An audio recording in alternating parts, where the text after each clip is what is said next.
All right, hello. So welcome to week 6. So week 6 is big, but just hold on because I think next week is super light. So this is big because it's important, but you can do it. So this week you're going to read chapter 4, Civil Liberties.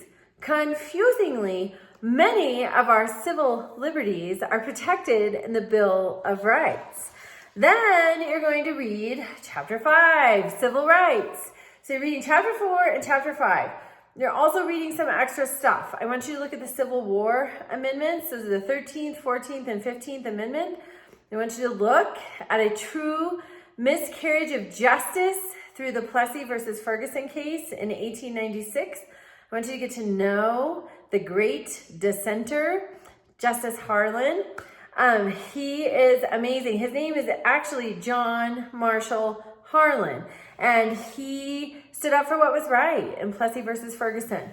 Then you're going to look at the Brown versus Board of Education case. I'm looking for one word. Question D under the Brown versus Board of Education case.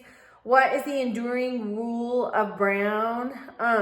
Separate educational facilities are inherently, and then one word. I'm looking for one word for that answer. Then you're going to read about the Greensboro sit-in. That's one of my favorite examples of peaceful protesting in the civil rights movement. 4 students went to be served at the whites-only counter. They were college students. They were denied service.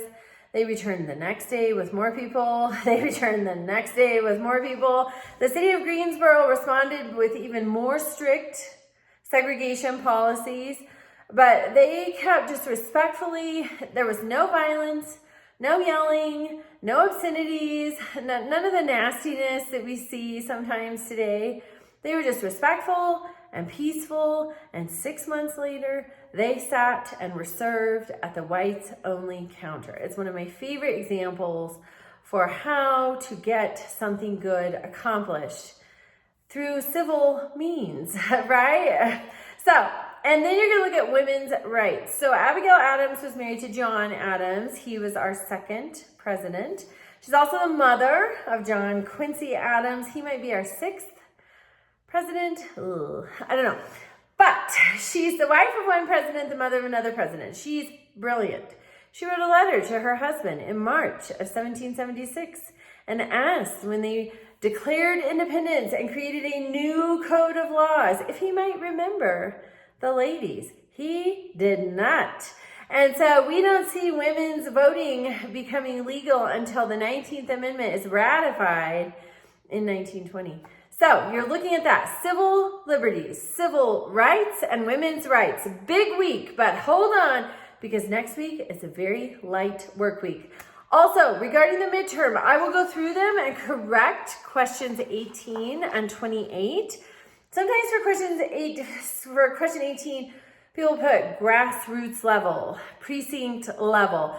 All the question asks you to do is put precinct spelled correctly. So I'll go through, and if you have anything like that, I'll add points back in. Same thing with the 3 branches of government. I put them in the order of the Constitution. So Article 1 is the legislative branch. Article 2 is the executive branch. Article 3 is the judicial branch. So that's the order that I put the answers into the quiz. If you don't happen to catch that order, it marks you off. So I will go through and add points back in if you have the 3 branches of government. Even if you put them in the right order, but you put the word branch after, it still marks you off. So I'll go through and fix those. I'm continuing to grade. Keep working hard. You're doing amazing. Reach out with any questions. If you have an urgent need, please text me. My number is in the syllabus. Please text me. I'm not so quick with the messages. All right. Thank you. Have a good week.